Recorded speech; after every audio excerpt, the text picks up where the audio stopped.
It's amazing because I have been to a number of different Holocaust museums, of course, and what's always interesting to me is the ways in which different communities see this history and understand this history and the ways in which it's relevant to each community.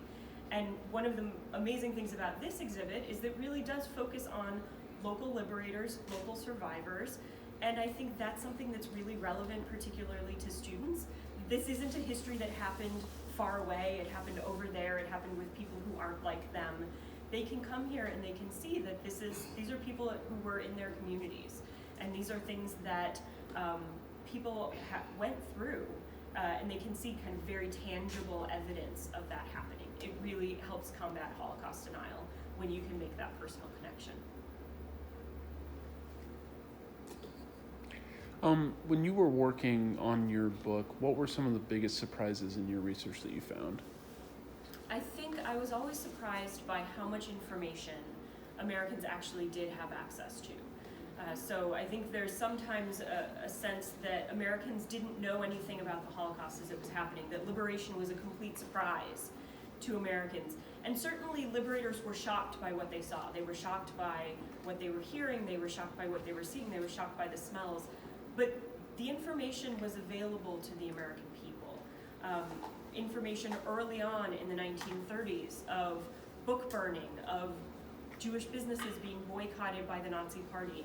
Kristallnacht was the biggest news story in November 1938. It was a bigger story than the midterm elections in 1938 in the US.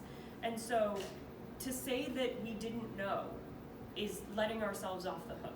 The country had information about what was happening. They knew that life in Germany was becoming unbearable to Jews, and they watched as Germany continued to take over territory, and they heard stories of what was happening to Jews in those territories. So it takes a world war to defeat the Nazis, but there was a lot that could have been done in the 1930s, and there's a lot that could have been done in the 1940s, even before the creation of the War Refugee Board, to potentially help many more people. And you sort of touched on it a little bit with your intro. How much of that work that the War Refugee Board was doing would you say was kind of a pressure of getting it right after a number of failures along the way? I think the staff of the War Refugee Board really did feel a lot of pressure. And when they went to Roosevelt and said, we need to create this new agency, they said, this is the reputation of your administration at stake. You cannot let this continue. We are a better country than this. One of the staff members actually said, we are speaking as citizens as they were arguing for this creation. This is not a policy position. We're speaking as citizens of a democracy who believe that our country is better than this. And so I really do think that this was part of an effort to reverse some of the things that the United States had failed to do and really make an effort now. I mean, it is during the war, and they were not allowed to prolong the war with any of their efforts, but I think a lot of the successes they have show what might have been possible had they done this sort of thing earlier. And then your particular work does have some kind of area relevance with one of the main characters. Could you talk a little bit about John Peel? Yes. John Paley was born in Minneapolis, Minnesota in 1909. He then moved with his family to Sioux Falls, South Dakota, and then ended up in Omaha, Nebraska, where he spent his entire childhood. He went to Central High School, and then he went to Creighton University for his undergrad and majored, we believe, in English.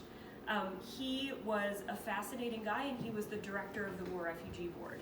And he brought this kind of Midwest sensibility to his work with the board. So he was very straightforward. He was considered uncorruptible. He actually becomes in charge of surplus property as the war is ending, kind of getting rid of all of the amazing things that the U.S. government, these huge blocks of material that the U.S. government has collected, because he was uncorruptible. So he moves to Washington to work for the Roosevelt administration during the New Deal. He is one of the first directors of the U.S. sanctions program, so that's a whole nother part of his history that nobody's really gotten into, and I've started to dabble in, is how the U.S. sanctions program really began, and it also began largely with John Paley.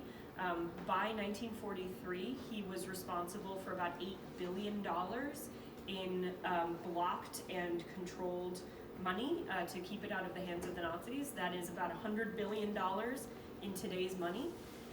And so that was a very important job, and he voluntarily goes to become the director of the War Refugee Board, seeing that as an equally important job.